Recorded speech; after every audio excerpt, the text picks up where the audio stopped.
창세기는 시작의 책입니다. 성경 순서대로 제일 앞에 있는 책이기도 하지만 온 세상의 기원을 알려주고 있습니다. 온 우주가 어떻게 존재하게 되었는지, 또 인간은 어떻게 존재하게 되었는지, 인류의 문화는 어떻게 존재하게 되었는지, 또 인간 세상의 죄는 어떻게 존재하게 되었는지, 그 모든 것의 시초를 알려주는 책입니다. 그 중에서 오늘은 특별히 선악과 이야기를 한번 다루어 보고자 합니다. 3장은 참 여러 가지 내용을 담고 있지만 선악과 선악을 알게 하는 나무의 열매에 대해서 집중적으로 한번 나누어 보고자 합니다. 혹시 그런 생각 해보신 적이 있으신가요? 하나님께서 왜 선악과를 만드셨을까? 그런 질문을 받으신 적도 있고 그런 질문을 해보신 적도 있으실 겁니다. 또 그에 대한 해답도 들으신 적이 있으실 거라고 생각이 됩니다. 오늘 말씀을 통해서 다시 한번 그 말씀을 한번 조명해 보고자 합니다. 아담은 선악과를 따먹고 에덴 동산에서 쫓겨났습니다. 죽을 수밖에 없는 존재가 되었고 땅은 저주를 받아 가시와 엉겅퀴를 내게 되었기 때문에 땅을 일구어야만, 얼굴에 땀이 흐르고 땅을 일구어야만 먹을 수 있게끔 평생을 고통 속에서 지낼 수밖에 없게 되었습니다. 그렇기 때문에 우리가 그런 질문을 하게 되는 거죠. 그 죄가 아담에게서만 끝났더라면, 우리랑 상관이 없다면 우리는 그런 질문 안 했을 수도 있었을 겁니다. 그러나 그 죄는 아담에게서 끝나는 것이 아니라 한 사람의 불순종으로 말미암아 모든 사람이 죄를 범하게 된 것입니다. 인류 전체가 아담 안에서 죄를 지은 것입니다. 인류에게 죄가 들어온 것입니다. 그래서 전 인류가 죄악 가운데 고통을 받게 된 것입니다. 그래서 선악과가 차라리 없었으면 더 나을 뻔하지 않았는가 하는 생각이 듭니다. 우리의 생각은 뭐예요? 하나님께서 선악과를 만들었기 때문에 아담과 하와가 선악과를 따먹고 죄가 인류에게 들어왔고 우리까지도 고통받게 되었다는 이야기입니다. 그래서 선악과가 없었으면 선악과를 따먹지 않았을 것이고 죄를 안 지었을 것이고 우리가 좀 더 행복한 삶을 살지 않았을까 하는 그런 생각인데, 오늘은 그 생각을 좀 바꾸어 보고자 합니다. 그 질문은 근본적으로 잘못됐습니다. 선악과가 없었으면 인간은 죄를 짓지 않았을 것이다. 그 생각이 틀렸다는 얘기죠. 선악과 없이도 얼마든지 인간은 죄를 지을 수 있었고, 그리고 실제로 선악과 따먹기 전에 사람은 죄를 지었다는 얘기입니다. 그 얘기를 한번 나누어 보고자 합니다. 오늘 본문에 보니까 뱀과 여자가 대화를 나누고 있습니다. 가만히 들여다보면 이 거짓말투성이에요. 뱀은 원래 거짓의 아버지이기 때문에, 거짓의 아비라고 나오기 때문에 뱀은 올바른 얘기를 하지 않습니다. 하와에게 뱀이 여러 가지 거짓말로 유혹을 하는데 거기에 하와가 또 대답을 합니다. 그런데 하와의 대답 속에도 거짓말이 들어 있습니다. 그걸 한번 살펴볼까요? 뱀이 먼저 묻죠. 하나님이 참으로 너희더러 동산 모든 나무의 열매를 먹지 말라 하시더냐? 거짓말이죠. 언제 동산 모든 나무의 열매를 먹지 말라고 그랬어요? 그럼 뭐 먹고 살라고? 거짓말입니다. 마귀의 본질이 거짓의 아비입니다. 그런데 하와가 여기에 대답을 합니다. 동산 나무의 열매를 우리가 먹을 수 있으나 동산 중앙에 있는 나무의 열매는 하나님의 말씀에 너희는 먹지도 말고 만지지도 말라고 이야기합니다. 여기에 첫 번째 거짓말이 들어있죠. 하나님은 만지지 말라는 말씀을 안 하셨다는 겁니다. 그런데 하와는 대답을 하면서, 선악과에 대한 이야기를 하면서 하나님의 명령을 과대평가하고 있다는 이야기입니다. 하지도 않은 이야기를, 있지도 않은 말을 만들어내고 있다는 이야기입니다. 하나님의 명령을 확대 해석하는 것은 무슨 의미가 있을까요? 첫 번째, 그것은 거짓말입니다. 사실이 아닙니다. 그리고 그 거짓말하는 마음속에는 하나님에 대한 불평이 도사리고 있다는 것입니다. 마귀가 노린 게 바로 그것입니다. 하와의 시선을 은연중에 선악과 쪽으로 이렇게 딱 쳐다보게 해가지고 하나님의 명령에 대해서 불만을 가지게 하는 것입니다. 마귀는 하와에게 동산에서 먹을 수 있었던 온갖 가지 과일들을 언급하지 않았습니다. 동산 중앙에 있는 나무, 먹을 수 없었던 바로 그 나무를 지적하면서 참으로 동산 모든 나무의 실과를 먹지 말라고 하시더냐? 그렇게 물었습니다. 하나님이 금지하신 유일한 나무를 바라보게 했던 것입니다. 하와로 하여금 모든 게 아니고 사실은 이거 하나인데 하면서 하와 스스로 그 나무를 쳐다보게 만든 겁니다. 그 거짓말을 통해서 하와를 한번 슬쩍 떠봤습니다. 그런데 하와가 직방으로 넘어가 버렸습니다. 하와가 먹지도 말고 만지지도 말라, 선악과를 만지지도 못하게 했다는 것은 하나님의 명령을 과대평가하고 불만을 가졌다는 얘기입니다.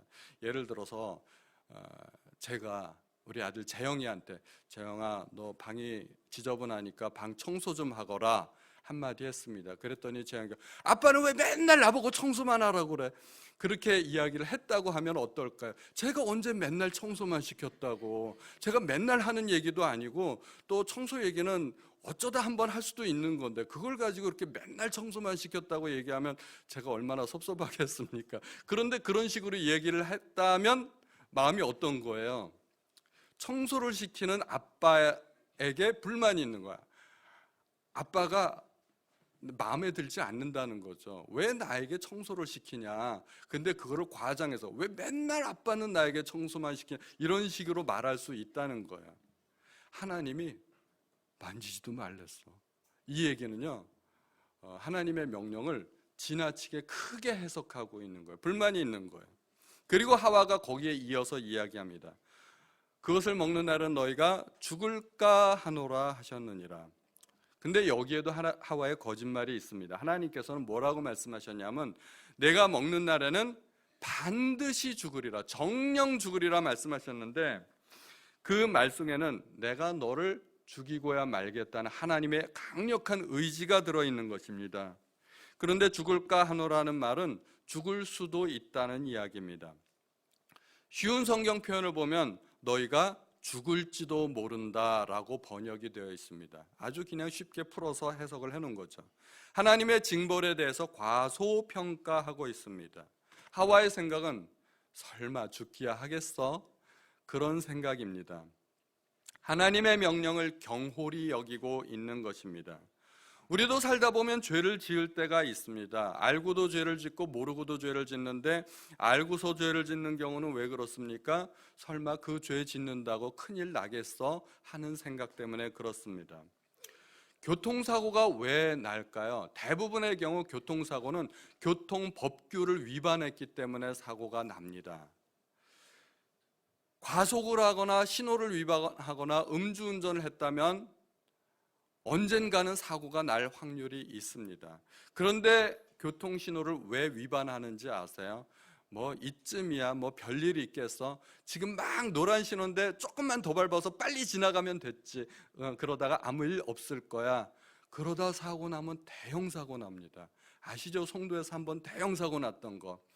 교통법규를 가볍게 생각하고 그 교통법규를 경홀히 여겼기 때문에 교통법규를 위반하게 되는 거고 그러다 대형 사고로 이어지는 겁니다. 하나님의 명령을 경홀히 여겼다는 것은 그것은 큰 죄가 될 수 있는 것입니다. 한번 볼까요? 하와는 거짓말했죠. 하나님께 대한 불만이 있었죠. 하나님의 명령을 경홀히 여겼습니다.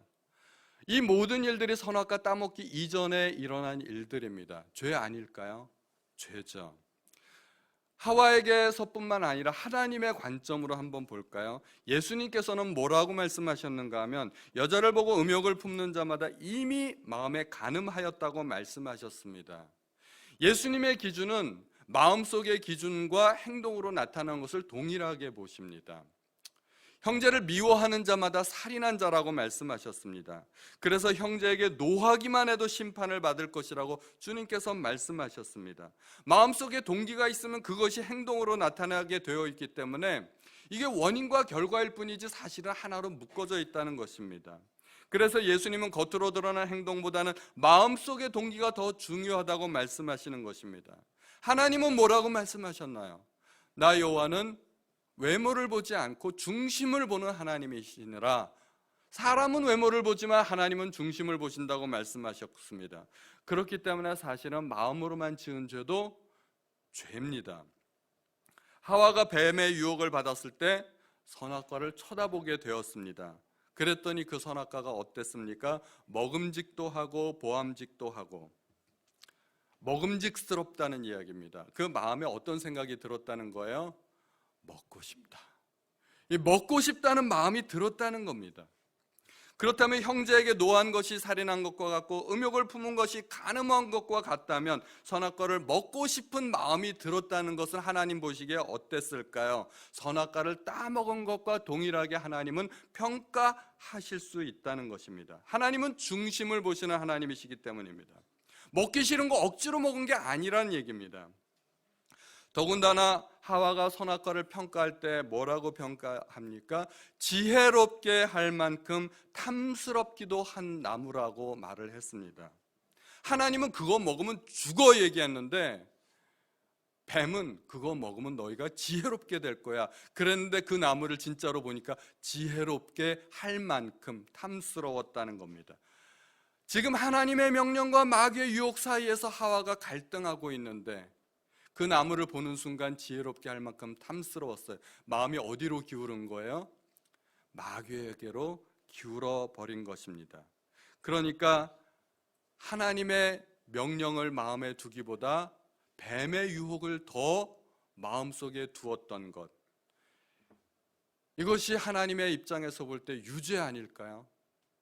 당연히 유죄입니다. 하나님께서 보실 때는 하나님의 명령을 경홀히 여기고 마귀를 더 신뢰하였던 것, 그것은 당연히 유죄입니다. 그런데 우리는 이렇게 생각할 수도 있죠. 선악과가 그래도 없었더라면 뱀이 하와를 유혹하는 일도 없었을 거고 하와가 거짓말하는 일도 없었을 거고 마음으로 짓는 죄도 없었을 거고 그래도 선악과 안 따먹고 죄 안 지었을 것 아닌가. 그러면 하나님은 마귀를 왜 만들었을까요? 혹시 답 아시는 분 계세요? 하나님은 마귀를 왜 만들었을까요?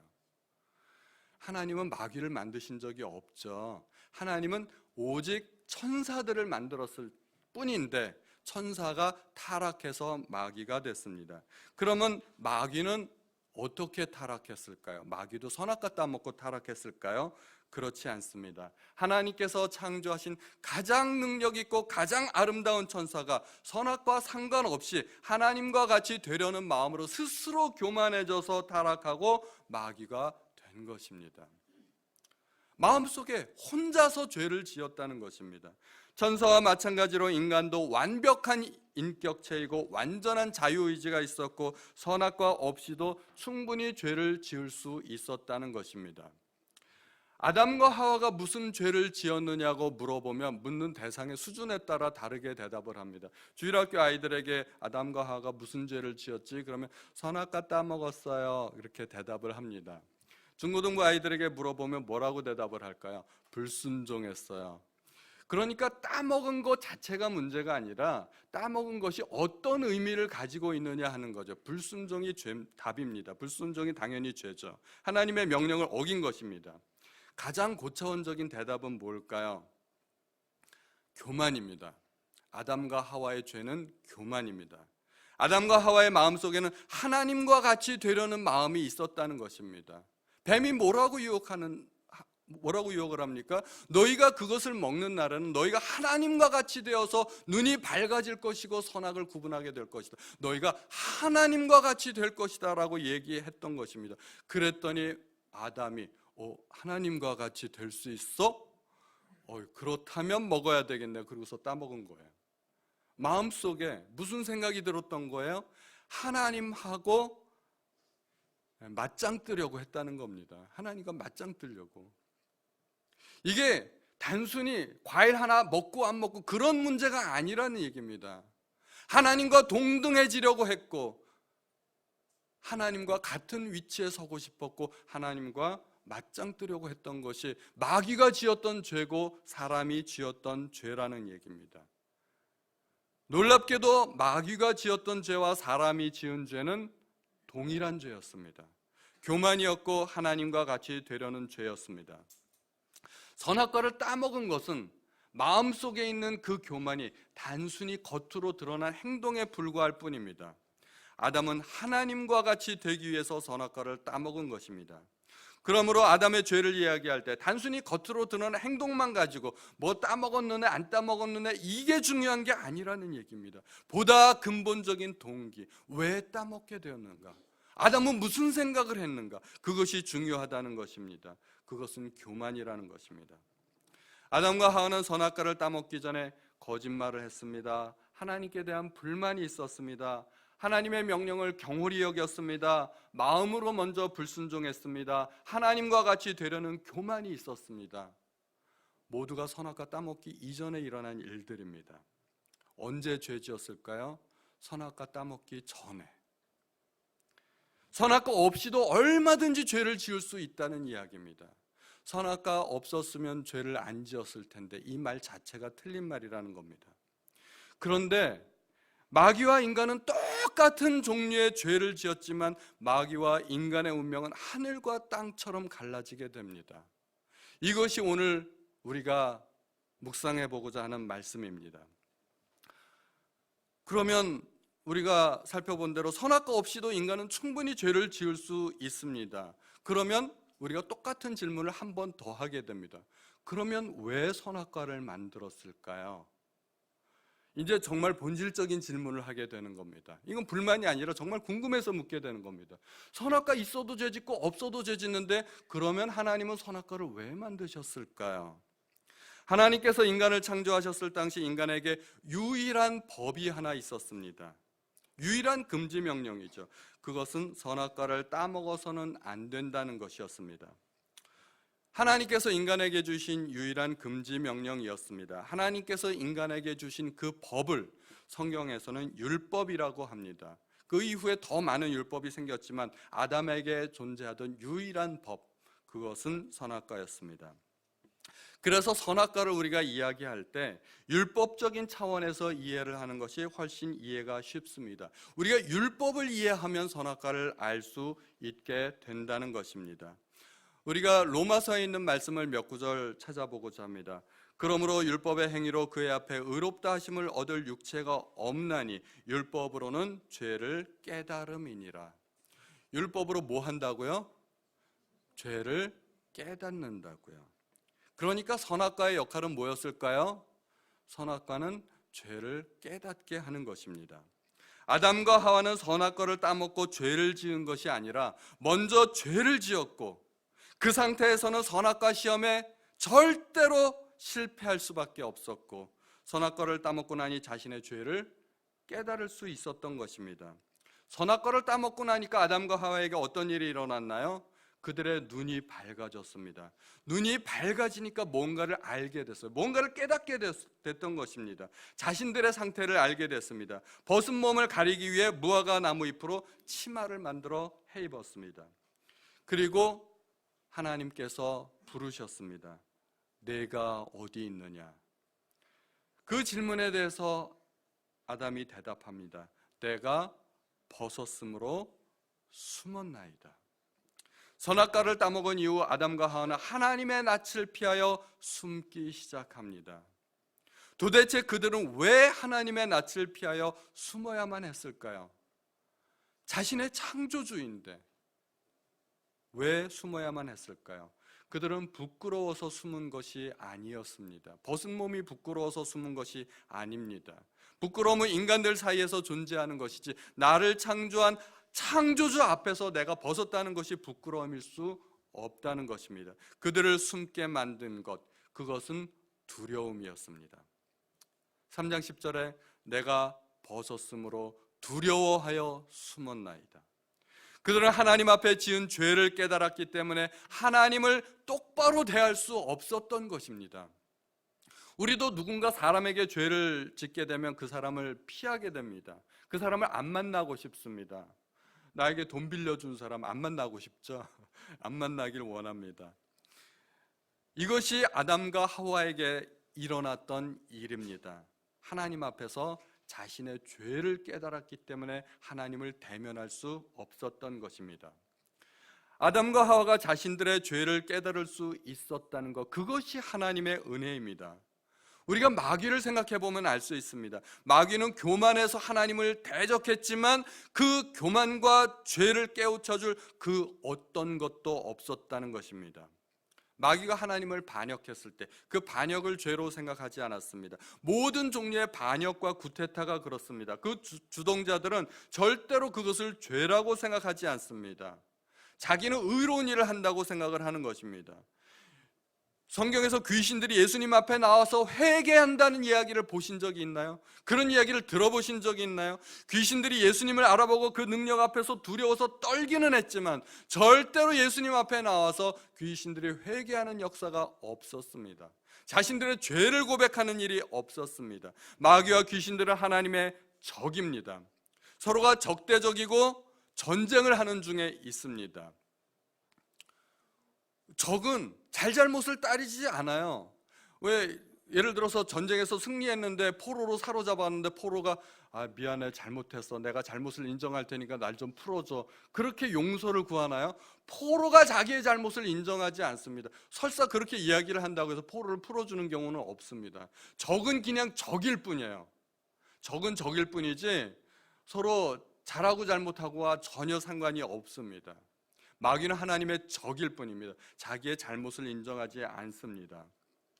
그래서 율법의 역할은 로마서 5장 13절에 보면 죄가 율법이 있기 전에도 세상에 있었으나 율법이 없을 때는 죄를 죄로 여기지 아니하느니라. 이게 놀라운 율법의 역할입니다. 아담과 하와도 선악과를 따먹기 전에는 도대체 자기들이 무슨 생각을 하고 있는지, 그 생각이 얼마나 위험한 것일까지 했고 하나님과 같이 되려는 그 교만한 마음에 대해서 깨닫지 못하는 거죠. 몰랐습니다. 그런데 하나님은 이 모든 죄에 대해서 단 한마디도 언급하고 있지 않습니다. 이것이 죄인데 죄라고 이야기하지 않습니다. 너 나쁜 마음 품었지, 너 거짓말했지, 이런 이야기 안 한다는 겁니다. 그 이유는 하나님의 명령 속에는 오직 선악과를 따먹는 그 행동만이 언급되어 있기 때문입니다. 그런데 하나님은 아셨어요. 마음속에 있는 것은 결국 행동으로 나타난다는 것을 하나님이 이미 아셨기 때문에 굳이 그런 얘기를 할 필요가 없었다는 것입니다.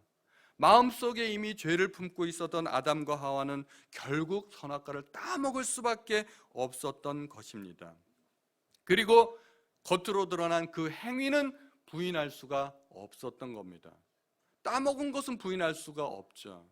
너 나쁜 마음 품었지, 이렇게 이야기하면 아니요, 그럴 수 있는데 너 선악과 따먹었지, 여기에 대해서는 할 말이 없는 겁니다. 따먹었으니까. 로마서 3장 19절에 보면 우리가 알거니와 무릇 율법이 말하는 바는 율법 아래에 있는 자들에게 말하는 것이니 이는 모든 입을 막고 온 세상으로 하나님의 심판 아래 있게 하려 함이라. 아담과 하와의 입을 막아버렸습니다. 선악과 따먹고 할 말이 없는 거예요. 뭐 변명의 여지가 없지 않습니까? 선악과는 하나님의 명령이기도 하지만 한편으로는 계약입니다. 하나님은 동산 중앙에 생명나무도 두셨고 선악과도 두셨습니다. 선택은 아담의 몫이었습니다. 아담은 하나님께서 주신 모든 복을 누릴 수 있었는데 그 유일한 조건은 선악과를 따먹지 않는 것이었습니다. 그런데 아담은 계약을 위반했습니다. 계약 위반은 죄입니다. 그리고 대가를 치러야 됩니다. 우리 사는 세상에서도 서로 계약 맺고 사인하면 책임을 져야 됩니다. 계약을 위반한 사람이 그 대가를 지불하게 되어 있습니다. 그래서 하나님께서는 그 계약서로 선악과를 만들었다는 것입니다. 아담이 계약을 위반했을 때 아담은 죄인이 되었습니다. 그런데 놀랍게도 인간을 죄인으로 만든 그것이 하나님의 은혜라는 것입니다. 로마서 5장 20절에 보면 율법이 가입한 것은 범죄를 더하게 하려 함이라. 그러나 죄가 더한 곳에 은혜가 더욱 넘쳤나니. 죄가 있기 때문에 은혜가 필요한 겁니다. 죄 없으면 하나님의 은혜가 필요가 없죠. 그래서 우리가 구원 상담할 때 모든 사람은 죄를 지었습니다, 당신은 죄인입니다, 예수님의 십자가가 필요합니다, 죄 이야기를 반드시 언급합니다. 왜냐하면 하나님의 은혜를 받기 위해서는 먼저 죄가 인정이 되어야만 하기 때문에 그렇습니다. 죄가 인정이 안 되면 하나님의 은혜를 거부하게 됩니다. 십자가 앞에 나아갈 수가 없게 되는 겁니다. 그러므로 만약에 인간에게 선악과를 주시지 않았더라면 인간은 마귀와 같은 존재가 되고 말았을 것입니다. 죄도 모르고 회개할 수도 없고 구원받을 수도 없는 존재가 되고 마는 것입니다. 얼마나 끔찍한 일입니까? 그러나 인간은 선악과로 말미암아 자신의 죄를 깨달을 수 있게 되었고 회개할 수도 있는 능력이 생긴 것입니다. 그러니 죄를 깨달은 인간들은 모두가 십자가 앞에 나아가게 되는 것입니다. 천부여 의지 없어서 손들고 나아갑니다. 죄를 깨달은 사람들은 모두 십자가 앞에 나아갑니다. 그러니 선악과는 하나님의 은혜 앞에 나아가게 되는 통로가 되는 것이고 문을 하나님께서 열어두신 것입니다. 십자가 앞에 나아가는 길을 하나님께서 열어두신 것입니다. 그 길이 바로 선악과였던 것입니다. 로마서 7장 7절 다 같이 한번 읽어보죠. 다 같이 시작. 그런즉 우리가 무슨 말 하리요? 율법이 죄냐? 그럴 수 없느니라. 율법으로 말미암지 않고는 내가 죄를 알지 못하였으니 곧 율법이 탐내지 말라 하지 아니하였다면 내가 탐심을 알지 못하였으리라. 아멘. 선악과가 없었더라면 인간은 상상조차 할 수가 없습니다. 선악과에는 하나님의 지혜와 은혜가 넘치도록 있는 것입니다. 선악과는 인간을 죄를 짓게 만드는 것도 아니고 인간을 불행하게 만드는 그 어떤 것도 아닙니다. 오히려 선악과를 통하여 인간은 하나님의 은혜의 보좌 앞에 나갈 수 있는 통로가 열리게 된 것입니다.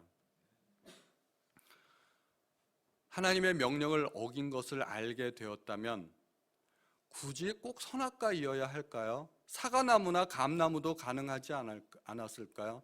사과나무 만들어 놓고 따먹지 말라고 했는데 따먹었다면 그것도 죄인데 왜 하필이면 선악을 알게 하는 나무였을까요?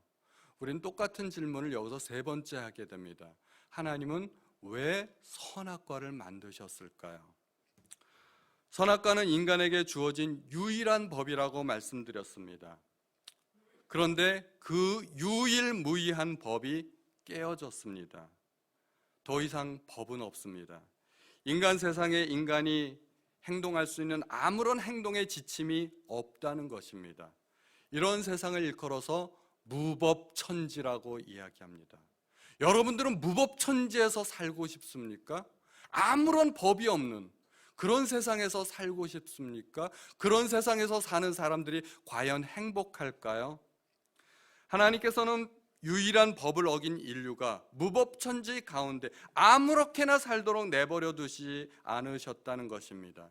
비록 아담의 범죄로 인간이 타락하여 죄 가운데 살게 되었지만 그나마 선과 악을 구분해서 본능적으로 악행을 스스로 삼가하고 선을 추구할 수 있도록 하나님께서 만들어 주셨다는 것입니다. 사람은 하나님의 형상을 따라 지으심을 받았는데 그 하나님의 형상이 깨어졌습니다. 사람 속에는 하나님의 거룩함이 더 이상 존재하지 않습니다. 그래도 하나님은 인간의 마음 속에 법을 하나 두셨다는 겁니다. 그 법을 가지고 네가 그 법대로 살아가야 된다 하고 그 법을 두셨는데 그 법이 양심이라는 것입니다. 양심은 인간만이 부여받은 특별한 선물입니다. 마귀가 양심의 가책을 느낄까요? 귀신들이 양심의 가책이 있을까요? 나쁜 일을 많이 하고 돌아다녔는데 내가 이제 이렇게 살면 안 되겠다. 귀신들이 그런 생각을 할까요? 귀신들은 그런 생각하지 않습니다. 마귀는 절대 그런 생각하지 않습니다. 하나님을 떠난 인간이 그나마 선하게 살려고 노력하기 위해서는 선과 악을 구분할 수 있는 능력이 있어야 되고 그래서 하나님은 금단의 열매 가운데 선악을 알게 하는 능력을 두셨던 것입니다. 유일한 법이 깨어졌을 때 하나님은 사람 마음속에 또 다른 법을 두셨다는 것입니다. 무법천지가 아니라는 이야기입니다. 이제 결론적으로 말씀드리고자 합니다. 사람이 죄를 지으면 그 죄를 깨달을 수 있도록 하나님은 한 가지 지혜를 생각하셨습니다. 죄를 짓게 되면 필연적으로 만날 수밖에 없는 어떤 한 가지 사건을 두신 것입니다. 그리고 그 사건을 통해 인간은 자신의 죄를 깨달을 수 있었고 하나님 앞에 용서를 구할 수 있게 된 것입니다. 그것이 바로 선악을 알게 하는 나무였던 것입니다. 하나님은 아담을 창조하시기 이전에 이미 이 모든 일을 계획하셨습니다. 아담과 하와가 창조되기 이전에 동산 중앙에는 생명나무도 있었고 선악을 알게 하는 나무도 다 있었던 것입니다. 맨 마지막에 창조된 것이 아담과 하와였습니다.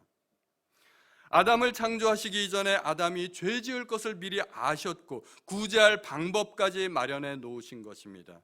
또한 하나님이 예수 그리스도를 통하여 인간의 궁극적인 모든 죄를 용서하시겠지만 하나님의 형상과 거룩함이 깨어진 인간이라 할지라도 인간 사회에서 인간들끼리 질서를 유지하며 행복하게 살기를 바라셨던 것입니다.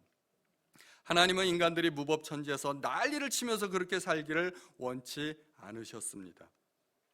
그래서 하나님은 죄를 지은 인간의 마음속에 깨어진 하나님의 거룩함 대신에 양심을 넣어주셨던 것입니다. 그래서 인류는 비록 하나님을 모르는 사람이라 할지라도 양심의 법에 따라 선을 추구하며 살 수 있게 된 것입니다. 이제 우리는 하나님께서 왜 선악과를 만드셨는지 알게 되었습니다. 또 선악과를 만드신 이유를 모르는 사람에게 우리는 설명해 줄 수 있는 능력이 생겼습니다. 이 모든 것이 하나님의 능력이고 하나님의 지혜입니다. 우리는 때로 하나님에 대해서 이해할 수 없는 경우가 있습니다. 잘 모르는 경우도 있어요. 하지만 하나님은 절대적으로 선하신 분이라는 확신을 가져야 됩니다. 내 눈에 아무리 악하게 보이는 일들이 일어나도 하나님은 그래도 선하시다. 그 확신을 가지시기 바랍니다. 그리고 시험 가운데 실패하지 않으시는 우리 성도님들 되시기 바랍니다. 찬송가 342장 함께 찬양하시겠습니다.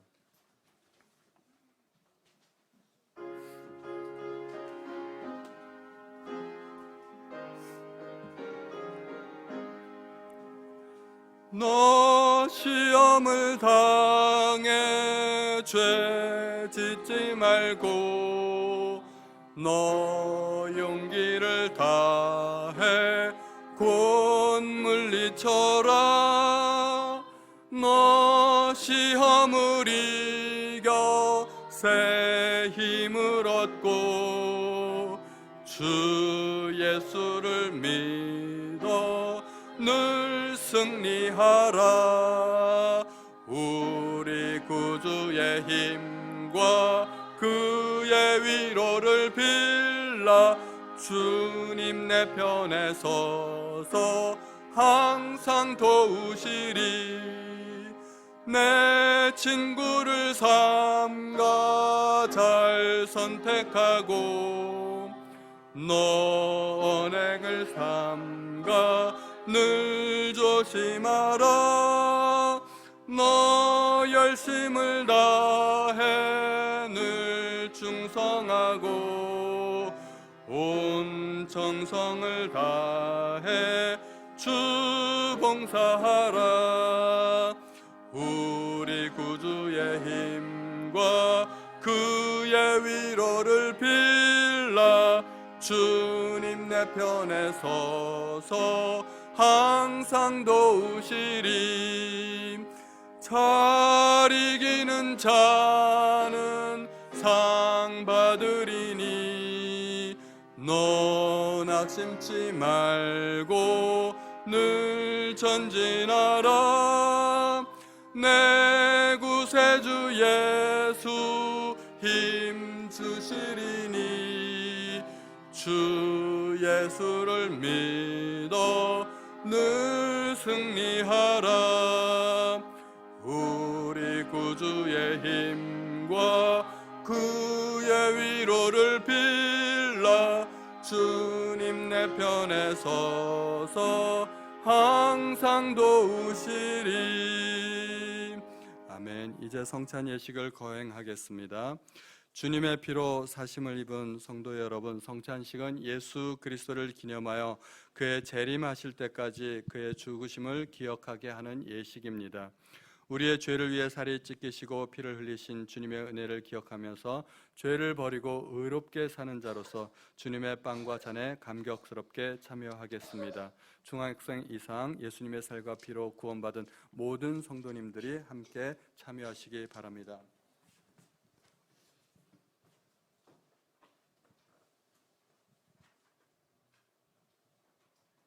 성찬위원들이 빵과 포도주를 나누어 드리면 개인적으로 드시지 마시고 지금 나누어 드리는 냅킨 앞에 각자 보관하셨다가 사회자의 인도에 따라 함께 드시도록 하겠습니다.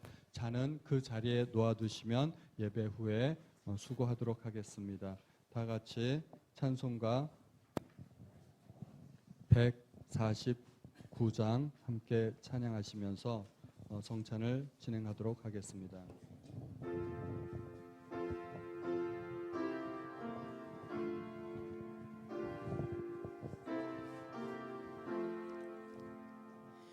주 달려 죽은 십자가 우리가 생각 예수께서 이르시되 내가 진실로 진실로 너희에게 이르노니 모세가 너희에게 하늘로부터 떡을 준 것이 아니라 내 아버지께서 너희에게 하늘로부터 참떡을 주시나니 하나님의 떡은 하늘에서 내려 세상에 생명을 주는 것이니라. 버리네 죽으신 구주 밖에는 사랑을 말게 하소서.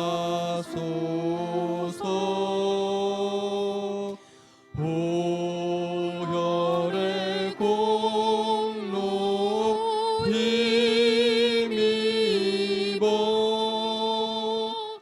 교만한 마음을 버리네. 2절까지만 하겠습니다. 우리 함께 이제 분병과 분잔을 같이 거행하도록 하겠습니다. 먼저 함께 기도하시고 빵을 나누도록 하겠습니다. 사랑하는 하나님 아버지, 예수님께서는 잡히시던 날 밤에 빵을 들어 감사 기도를 드리시고 그것을 떼어 제자들에게 주시며 말씀하셨습니다. 받아 먹어라, 이것은 너희를 위하여 주는 내 몸이라. 우리는 지금 이 빵을 나누며 십자가에 달리신 주님의 몸을 기념하고 주님의 만찬에 참여합니다. 예수님의 이름으로 기도합니다. 아멘.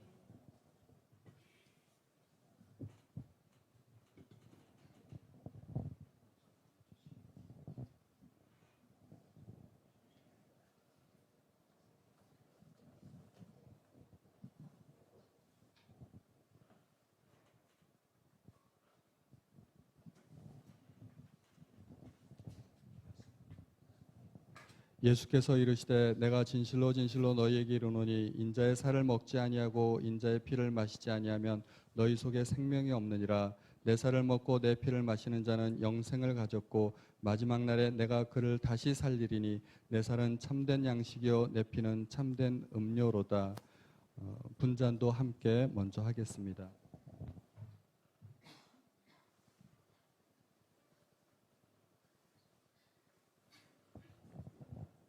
빵과 잔을 나누시면서 우리 3절부터 이어서 찬양하시겠습니다.